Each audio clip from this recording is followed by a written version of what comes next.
Welcome back. I'm Uday Pratap Singh. You're joining us on NewsX. Our big focus this hour: long working hours, shrinking incentives, low monthly earnings, and the absence of insurance or medical support have left gig workers struggling to make ends meet, prompting many of them to voice their grievances and seek stronger social security measures. Several gig workers have said they work 11 to 12 hours a day for modest daily earnings, with no assurance of support in case of injury or illness.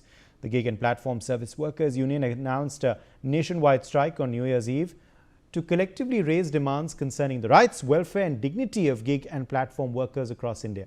At the heart of the protest is what unions describe as intensifying work pressure combined with falling earnings and rising safety risks. Charters seek a legally mandated minimum per kilometre rate of 20 rupees for workers associated with platforms such as Zomato, Swiggy, Blinkit, Zepto, Flipkart and Big Basket. It also demands a guaranteed minimum monthly earnings of 40,000 rupees. Workplace safety measures for women workers, emergency leave and comprehensive maternity protection. Other key demands include the elimination of arbitrary ID blocking and punitive rating systems, compensation for customer-initiated cancellations, exclusion of workers from opaque performance metrics, and a cap of 20% on all deductions, including auto-advance credit recoveries. Meanwhile, Zomato, Swiggy have hiked payout to gig workers to avoid service disruptions. This bid comes amid strike calls. Joining us live, Anish Gawande, National Spokesperson, NCP, Sharad Pawar faction. Also with us is Chandan Kumar, Founding President and Advisor, Gig and Platform Services Workers Union. Dr. Radhika Sharma, Organizer, Pose It campaign, is also with us live on the broadcast. Let me make a start with you first, Anish Gawande. Do we have Anish Gawande with us? Okay, I think we've lost Anish's connection, but Chandan Kumar is with us live. Chandan Kumar, if you can hear me, how do you look at this strike call by gig workers? Do you believe it was their last straw? This is what they had to do, particularly on New Year's Eve, to get the platforms and the other, agencies to wake up and look at their problems finally with full earnest. No, I think it's a great day for the gig workers in the history of India. I think the way the gig workers themselves have come out and call for this strike, I think is phenomenal. As an organizer, as a union organizer, I can say that that it has been tremendously successful. Just a couple of hours ago, I just saw that many platforms are announcing that we will give special incentives on the eve of New Year. So in a way, they're trying to woo and trying to attract that, hey, we are going to give you more money. But this is not the first time it is happening. I mean, we organized a digital strike a year ago. On Diwali, we have celebrated Black Diwali. The whole idea is that the whole model functions on incentive, functions on the jobs which the gig workers accept and so on. And the whole idea of the strike that, hey, we are uninstalling your app. We are not going to receive the order. We are not going to accept the order.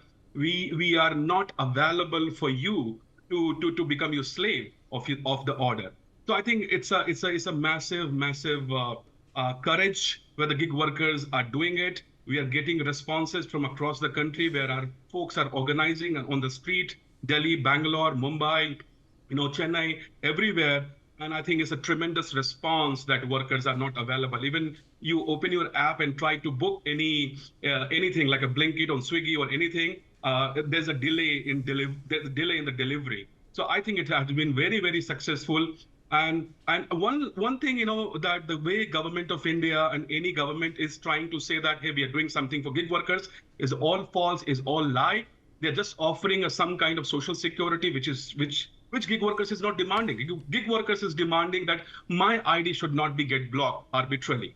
You cannot just suspend my ID. You cannot just ask me to be available on the app for 17, 18 hours to, accept the jobs. So I think it's a very, very courage move. And we as a union organizer, I can say that it has been very, very successful. Yes, but why should it have to be this? As you're saying already, certain incentives are being given to gig workers as a New Year's Eve gesture by some platforms. But why did it have to take this for that to happen, Chandan?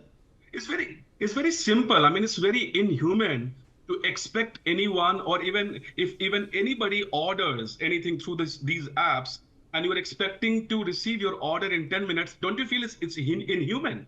Look at the Indian society, the way we live in very gated communities. If you go in the society, you are not allowed to take a lift. When you go inside, the security guard checks all your credentials and so on. How can you deliver on that? There are hundreds of cases of accidents where workers are trying to deliver in 10 minutes.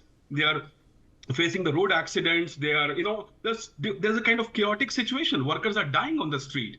So I think it's a inhuman. It's kind of a slavery where platforms are sort of pushing you to that limit where for earning a certain income you are you want they want you to do any things.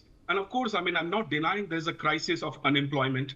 There are many young workers who don't have kind of jobs in the cities. People are migrating to the urban areas because of the rural distress. Recently, this government has sort of killed Narega law, the Manrega law. And now you see that another level of chaos where the people will be migrating more. So I think you have created a situation where you have a poor working population coming to the cities in this casteist and classist society, and then you are pushing them to do something which is absolutely unacceptable. So finally, the workers is rising for their dignity. Finally, workers is rising for their own self-respect. They're happy to do the job. There's no problem with that, but not on the cost or not on the conditions which legally in India and also internationally say that it's amount of slavery. That's all I'm trying to. Okay, let me get you in here, Dr. Radhika Sharma, on this strike. Do you believe it was justified? Do you believe it was needed? Why has it come to this? Or do you believe it's unfair for this to happen on New Year's Eve for consumers? As a consumer, when I first heard about this, I just started talking to my friends about this because all of us use these apps. But it's always with a twinge of guilt because living in Delhi, we see people driving their two-wheelers, sweating in the summers, freezing in the winters. And let's be honest, none of us need any of those deliveries within 10 minutes. It started with overnight deliveries. We used to have 2 to 3 day slots, and then suddenly it just went to 10 minutes. It created this sense of false urgency where we are now dependent on these apps to get things within 10 minutes, which we don't really need. And when we heard of this strike, it kind of made sense because, thanks to social media, we see reels of people posting how much they earn in a day after 12 to 13 hours of backbreaking work. They earn 50 or 60 rupees per hour, and they have to refuel their bikes. They have to face traffic. They have to face casualties, injuries, and none of that is covered because they are not considered employees. And all of us are just young working professionals in metropolitan cities. Some of us are doctors, some engineers, some students. But we see these people who are so close to our own age and the struggle that they are having to face every single day. And so the Posit movement just was born out of solidarity for them, because it's hard not to feel empathy for somebody you see working day in and day out for your comfort and not being given the bare minimum wage, the bare minimum working conditions that every human being should be guaranteed.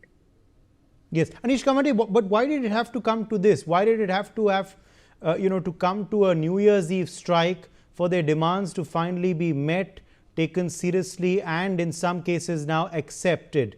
Why did it have to come to this? What do you make of their demands? And also, consumers, do you believe they also perhaps should also be trying to pressurize the companies not to deliver things faster, but to also be a bit kind and humane to these delivery boys and gig workers as well? Uday, firstly, thank you very much for having me on your show, and I'm sorry for being late because of some technical difficulties. I want to start off by saying that the move to strike was called by gig workers because they demonstrated to the country that speed cannot come at the cost of dignity. And I think that's a universal message that should resonate with policymakers, with us as consumers, with anybody working for basic human rights in this country, right?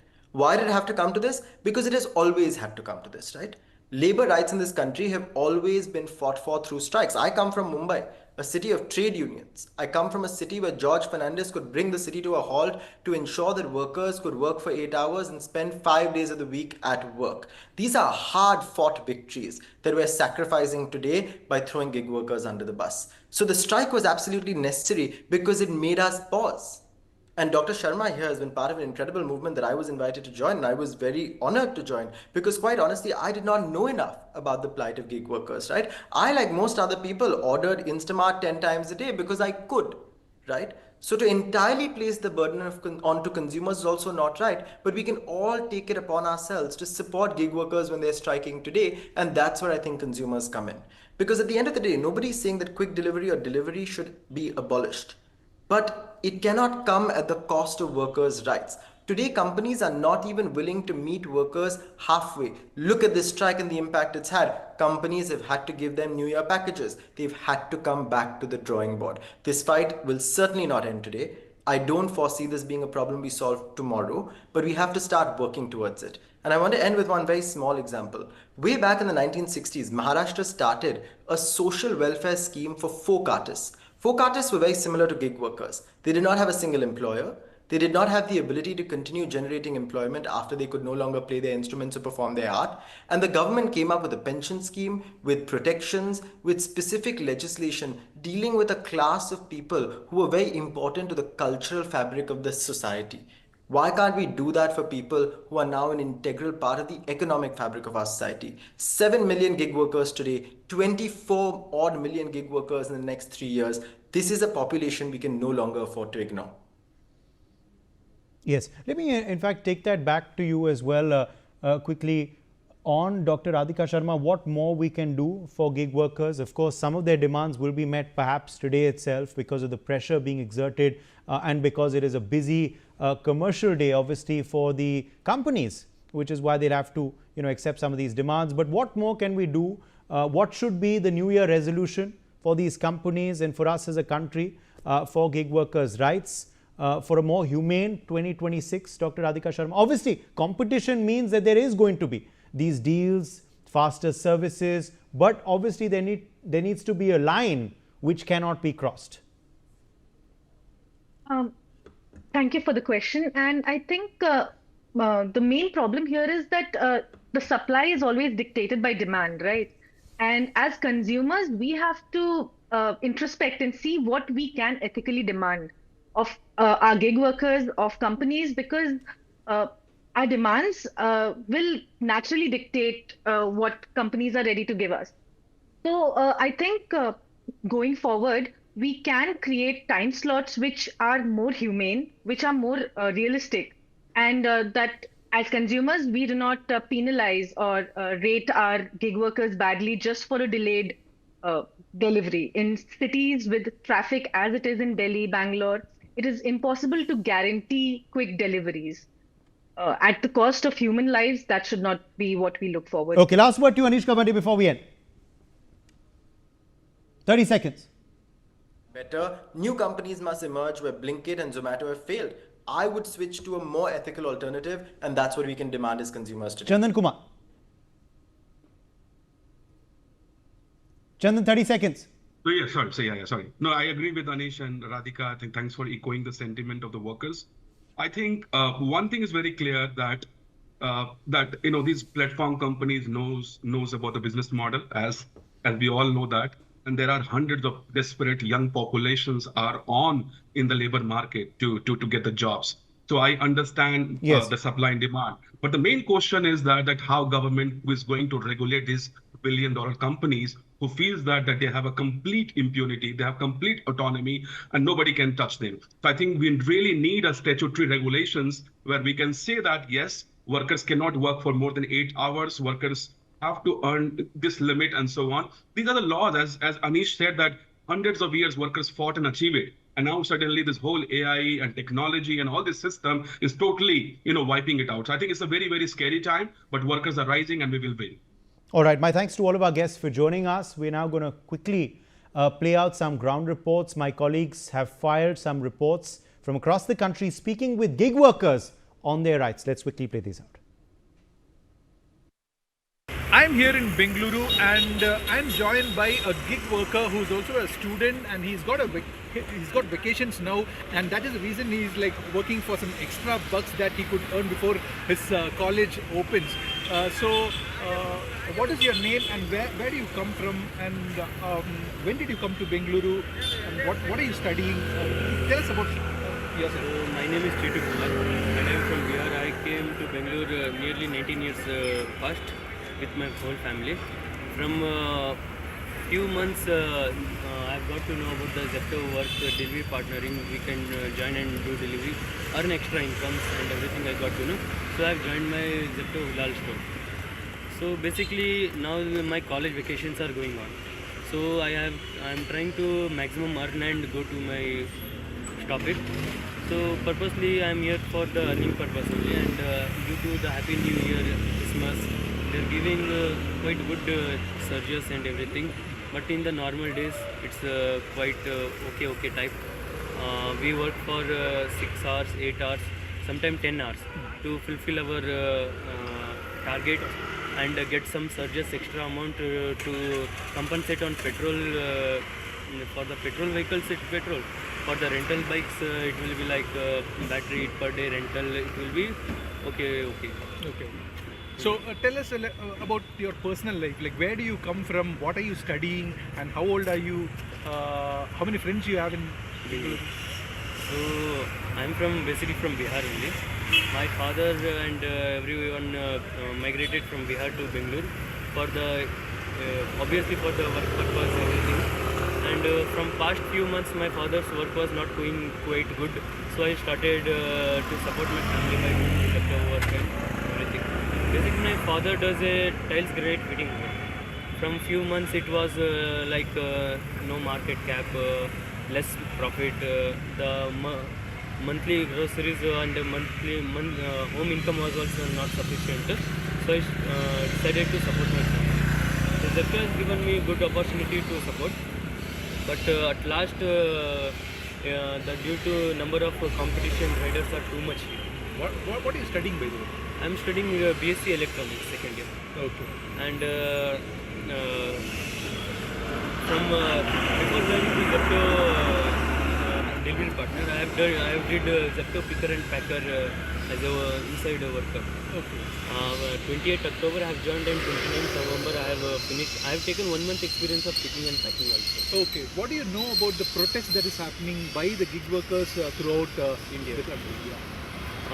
I don't know about the Bengaluru, but I have seen the Mumbai, Delhi and other metropolitan areas where people are protesting for their common rights, proper payout, no hidden charges deduction, everything they are protesting. But I have joined past 3 weeks before, so I don't find any difficulties while delivering. But it's a something like pressure on us to deliver in 10 minutes. Few customers understand that Bangalore has a huge traffic rate. They understand if the ambulance can't come in 30 minutes, 10 minutes, police can't arrive in 10 minutes, how can a grocery man can arrive in their home and deliver the item? So few customers are understandable, few customers are very negligible, or they want their product in 10 minutes. The Zepto promises, and we should fulfill. Okay. The middleman, the one who delivers, he knows what is the issue main comes. We have to see the road, we have to see the phone, we have to maintain both the while we just because we dash drive or for fulfilling the customer need, the others also get risk on the road. Okay. So on a given day, how many deliveries do you do? Like when you start work, at what time do you start your work? Basically, I have totally scheduled my time to every day I have scheduled my time. Weekends, Saturday and Sunday, I have separate scheduling of my. I totally maintain my time, like how much the teachers tell to. Time management is very important. So basically, I manage my time very smartly, and according to the Zepto, how much is needed, I work that much. I give rest my to body, brain, and everything. It's purposely like I woke up at 5:30 a.m. The login time, the store opens at 6 o'clock. I come here 5 minutes before, log in myself, and maximum I do till 12 o'clock. It's something like peak hour. We have to compulsorily to get the surges. We need to complete 2 peak hours. It's like the peak hour starts in the morning 8 to 10, 10 to 12. So if we work from 6 to 8 also, it's called free slot. We are working for the completion of the target. Purposely we need to per day 6 o'clock to 4 o'clock there is a one time zone it's calculated. 4 o'clock to night 12 o'clock, one time zone is calculated. In both time zones, we need to fulfill 2 peak slots. It's actually equivalent to 4 hours of working. In that, how much you can earn, that much is good. Okay. How many deliveries do you do on a given day? Like It's upon the demand. Like we are in Zepto Hulal area. Here demand is moderate in weekdays, and weekend it's quite higher. As the demand increases, the riders also increases. Today is, as you believe, today is 31st December, and we are recording at the evening. Today we have got the surges and extra bonus amount of per order we will get 9 rupees per order we get 9 rupees extra. As equivalent if we travel 1 kilometer we get to 15 rupees. Per kilometer it is calculated 15 rupees. And per order if we are delivering from 6 o'clock to evening 4 o'clock they are giving 9 rupees extra. On that note, slipping into a very short break, stay with NewsX. The news continues on the other side.